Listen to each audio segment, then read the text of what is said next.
Kumusta sa inyong lahat? Dito naman tayo sa vlog natin ngayon gabi sa Batang Quiapo din nagsiselos. Unang-una sa lahat ito ay teaser video lamang para ma-update sa Batang Quiapo. Huwag kalimutan follow at subscribe ang channel. Salamat po. Dito ay nag-usap si Tanggol at Makam dahil sa pangyayari ito.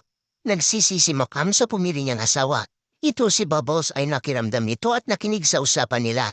Sila Tanggol at Makam ay tuloy pa rin silang kwentuhan na may iyakan ito. Hinagkan si Tanggol ni Makam ay nagyakapan sila nito habang umiyak ito si Makam.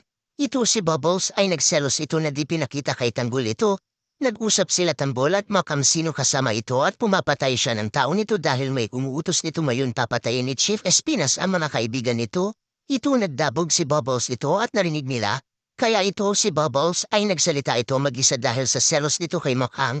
Ito si Makam ay umiyak sa harap na Tanggol nito at sinabi lahat ang naramdaman nito. Si Tanggol ay pumunta kay Bubbles nito sa kwarto at nag-usap sila Tanggol at Bubbles dito ay nahalata ni Tam nagselos si Bubbles ito kay Makam. Pagkatapos nila mag-usap ni Tanggol ay malungkot ang mukha ni Bubbles ito. Dito ay nag-usap parent silang dalawa ito at mahal na mahal parent nila ang isa't isa ito. Dito ay nagyakapan sila naghalikan ito. Aba,